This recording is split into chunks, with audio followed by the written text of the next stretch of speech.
Hello everyone, welcome to Counting Boats, Not the Cargo. Why cholesterol as a marker is dead. Why ApoB is the true marker of heart health. And this is especially relevant for those people in perimenopause and menopause.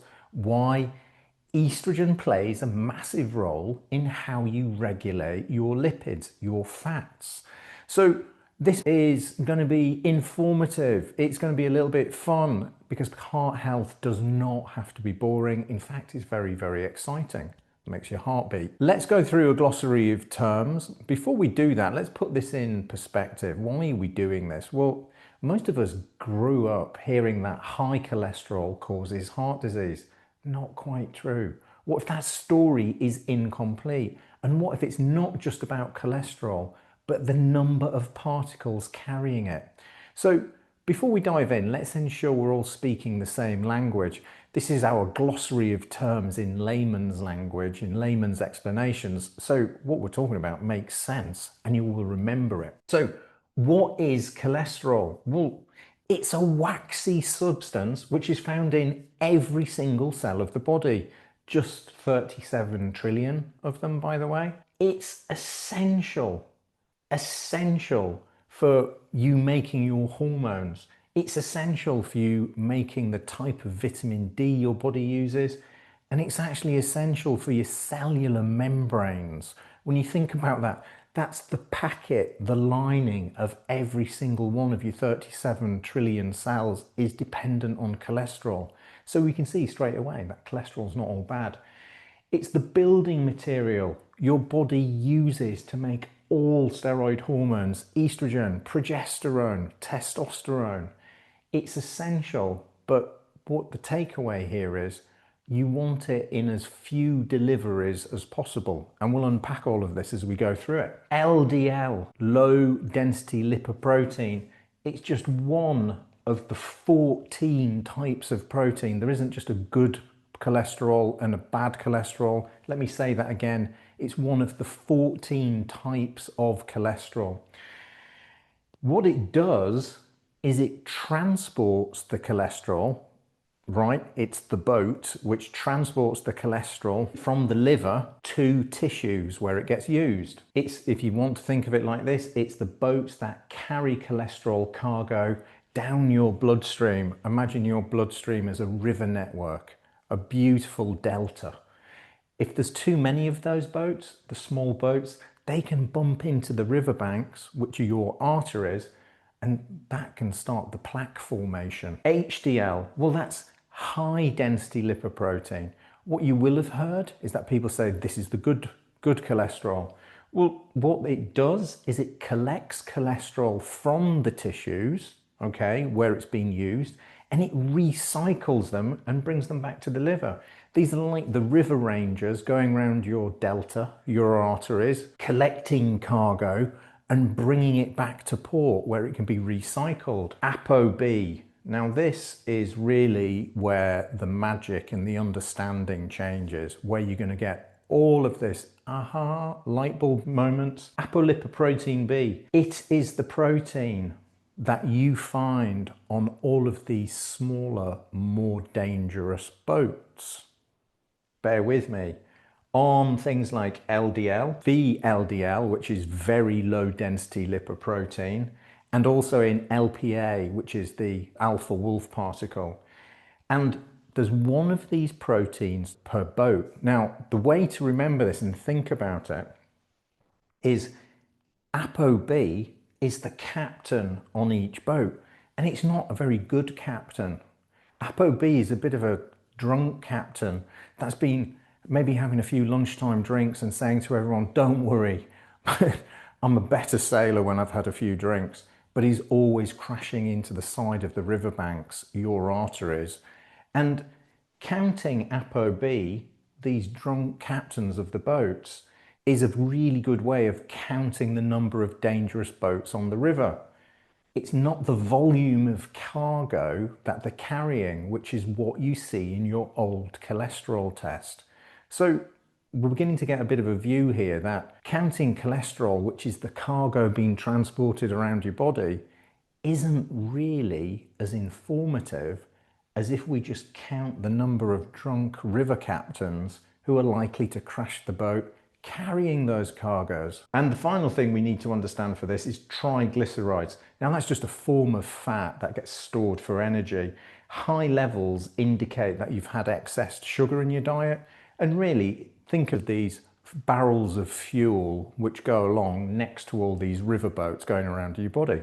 Okay, cool. So let's understand this boat versus cargo chat and really drill down into this. So if you imagine your bloodstream, as we've said, as a river delta, okay, and all the LDL particles are actually boats which are carrying a cargo of cholesterol. These big barrels of cholesterol on the boat, and it's not the cargo that's the enemy. Your body needs this cholesterol for all its hormone production, vitamin D, cell repair, the walls. But if you've got too many boats, these particles, they start bumping into the riverbanks. And these collisions create inflammation, and this inflammation creates plaque formation, which is the repair of the inflammation, which is the precursor to heart disease. So it's not the cargo that causes the problem, it's the number of boats, or as we've just said, it's the number of drunk captains, APOB. ApoB, there is one particle per boat with one of these captains. And this is why ApoB is a much better predictor of heart attack and stroke risk than total cholesterol is.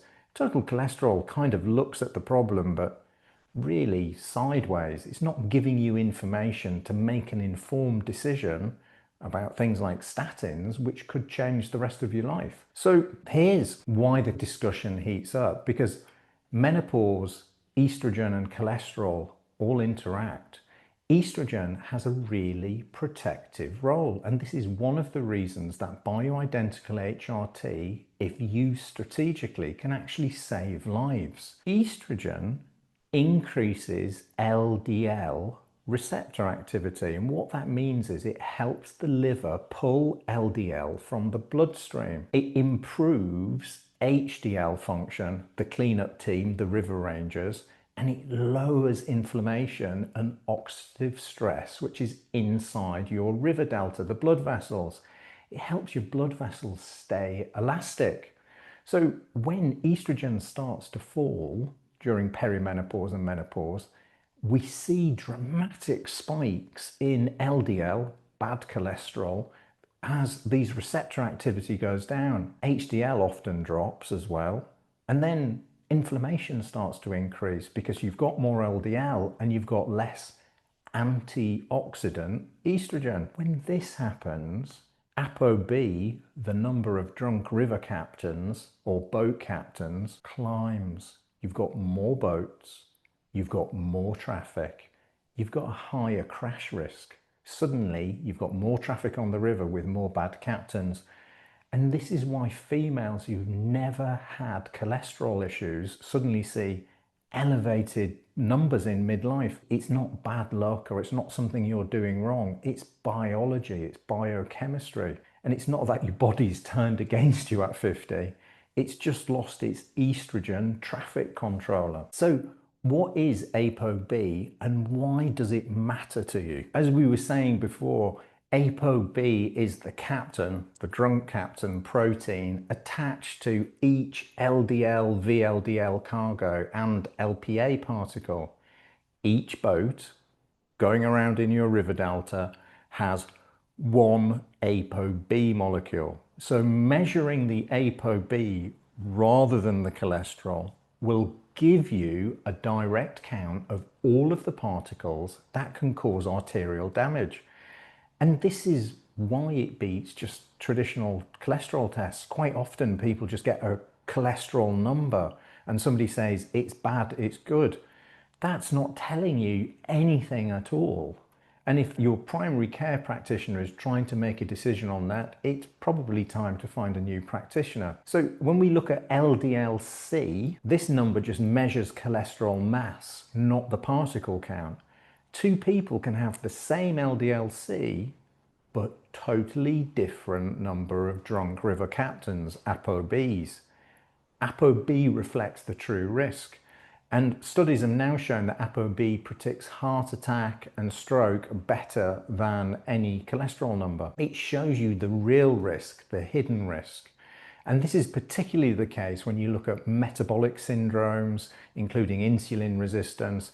ApoB reveals risk much more than LDL-C. Let's look at some of the research. The Lancet in 2021, ApoB correlates directly with cardiovascular mortality.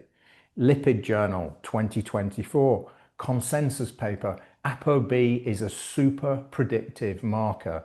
Dr. Tom Dayspring, ApoB is what drives arthrogenesis. Cholesterol, it's just a passenger. Now, why can standard cholesterol tests then actually mislead? Standard panels cannot see particle number. They don't see the size, or, very importantly, they don't see oxidized VLDL or oxidized LDL. You can have normal cholesterol but still really high ApoB, like having too many small dangerous boats because you've not been measuring the number of boats with your cholesterol test. You've just been measuring the weight of the cargo. And this is what's called discordance between LDL-C and ApoB, and it's particularly common in, if anybody's got insulin resistance, if they've got metabolic syndrome, if they're in perimenopause or menopause. So this is why it's so relevant to you females in perimenopause and menopause. You need to look at the true markers, especially before embarking on any kind of medication. It also doesn't reveal the risk really in high triglycerides, as we talked about before. If you think about it, it's like having 100 tiny toy boats causing a traffic jam, where your lab is just counting the total weight of the cargo they carry. It's missing the point. So how is it that you can lower ApoB naturally? Well, bear with me one moment. I'm going to clean this board and we'll go through it. How can you lower ApoB naturally? There's some dietary approaches, such as you could eat more fiber, especially things like chia, oats, flax, and even psyllium can really work as well. The other thing is you should prioritize omega-3s and think of the SMASH acronym for this, which is sardines, mackerel, anchovies, salmon, and herring. And an extra bonus ball for this one is I really like astaxanthin. Why? It's leagues more potent than vitamin C. It's super antioxidant, it's super protective, and it also has some great protective qualities for your lipids. So it's around 250 times more potent than vitamin C, depending on where you get it. It can be as much as 750 times more potent than vitamin C. The next part is not so much of what you're putting in, but what you're keeping out. Decreasing oxidized fats is really important. That means oils you're frying in, and avoiding reheated or refined foods is another win, especially foods which have things like processed seed oil. Oh my goodness me, processed seed oils are definitely the devil of inflammation. Another thing you can do is to limit refined sugars. Now, be aware that not all sugars are created equally. There are people that like to say, oh, well, sugar's sugar, right? It all comes down to one thing. It doesn't. There are some amazing qualities, for instance, in honey, which can be very protective. It's got a specific disaccharide in it, that's two sugar molecules linked together, called isomaltulose.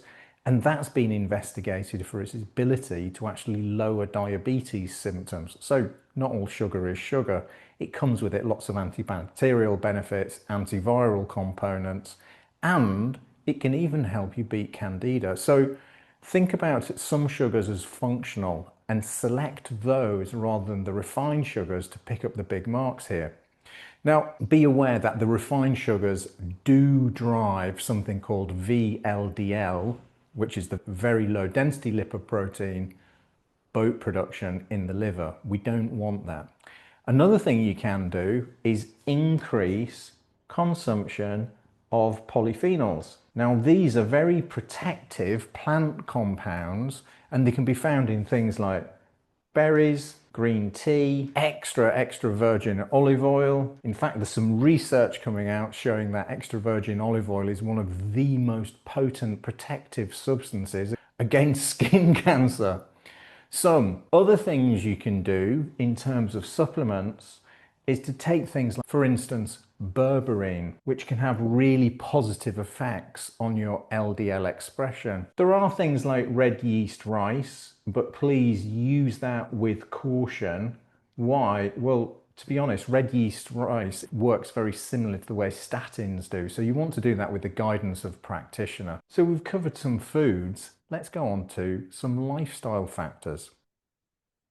What are some of the lifestyle factors that we can actually improve? Well, movement is so important, and getting some daily movement will actually really help your lipid metabolism. Now, within movement, you need to look at some VO2 training, something which is going to gently raise your heart rate, but also some strength training. And there's a really good reason for this. One, if you're in perimenopause, menopause, well, strength training, actually weight bearing, load bearing activity will improve bone density.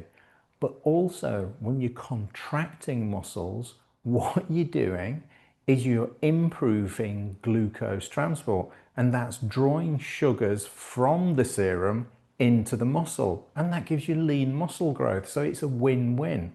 Improve glucose transport, improve lean muscle growth, improve your metabolism, which will help drive fat burning, but also improve your blood sugars. Next big win here with movement is sleep. And if you've not already done it, please watch our sleep masterclass on YouTube. Sleeping really improves cortisol. And when you improve cortisol, you decrease stress and you decrease inflammation. Both essential. Manage stress.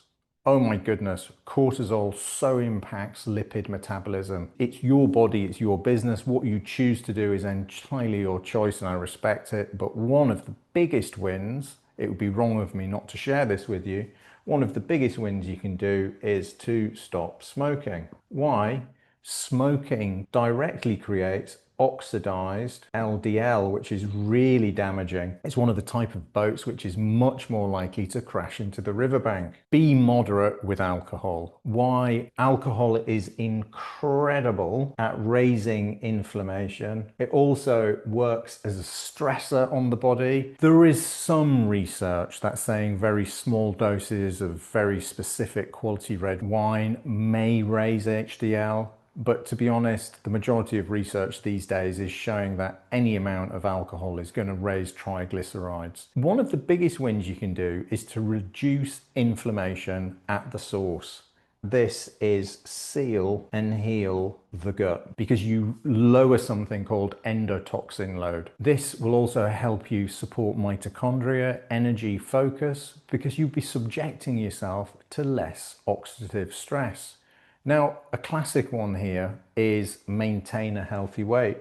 There is a time and a place for medications when lifestyle is simply not going to be enough.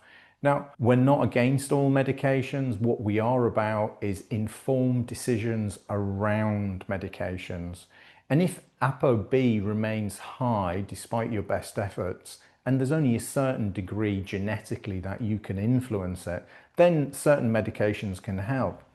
Interestingly, if you've not already seen the video on retatrutide, you may want to watch that, because even with a minimal dose of retatrutide, it looks like, and this is still emerging research because these are research chemicals, retatrutide can lower ApoB as much as 24% in 6 months, which is quite impressive. But when most people talk about medications, They're going to be talking about statins. Now, what statins do is they reduce your particle production in the liver. So look at that as there are going to be fewer boats leaving the dock. What's really important, and have this conversation with your primary care practitioner. Please remember, this isn't intended as medical advice. You need to choose the non-lipophilic statins that don't cross the blood-brain barrier. So for instance, things like rosuvastatin and pravastatin. Why? Well, this is going to decrease the impact these statins have on brain cholesterol, which is essential for thought. If you think about it, you don't want to be reducing cholesterol in your brain. If you're going to have to use a statin, and there are cases where people do and are wise to use one, then you want to use one which isn't going to impact your thought and ability to articulate or to memorize or to think. What's quite interesting is there are an emerging amount of drugs, some repurposed, some specifically for this, which are not statins. Ezetimibe will block cholesterol absorption, and a PCSK9 inhibitor will actually increase your ability to clear LDL. And there's bempedoic acid as well, which is a new liver-specific cholesterol synthesis inhibitor. That just means it's only stopping cholesterol synthesis in the liver. And probably the leading lipidologist or studier of blood fats, let's call him, in the world is Dr. Tom Dayspring, who's a super humble but incredibly knowledgeable educator. And he put this very neatly and surmisedly. Statins aren't evil, they're tools, but we've got to use the right tool for the right patient. So you have to look beyond cholesterol numbers at particle count and also at inflammation. So let's just summarize and look at some action steps for you here. Key takeaways. Cholesterol is absolutely essential. It's the backbone of every hormone. It's involved in the membranes of your cells, your vitamin D. Without cholesterol, there is no life. Without cholesterol, there's no thought.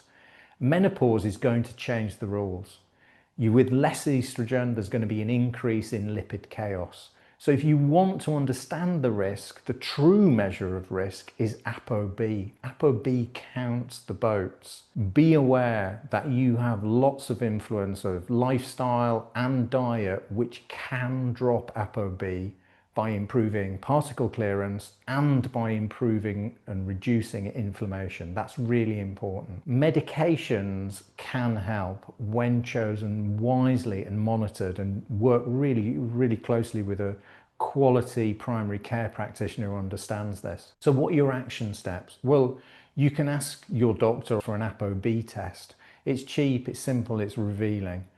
Track your inflammation markers, your HCCRP, ferritin, fasting insulin. Optimize sleep, nutrition, movement, and estrogen support, appropriate estrogen support in perimenopause and menopause. Then test again your ApoB after 3 to 6 months to see your progress. Please always ask us about this. We're here to hold your hand. There are protocols you can use to dramatically lower both ApoB and using a collection of supplements, including niacin. But what we've covered today is an overview, a blueprint of why you need to look further than cholesterol numbers, how to look at these cholesterol numbers in light of ApoB, and what you can do on a basic level to improve your lifestyle, your diet, and how you can work with your primary care practitioner to choose a statin which is going to work where it needs to and not where it doesn't. Thank you for watching. Please don't forget, we really care, and help us to care by giving us your feedback and telling us what you need to know.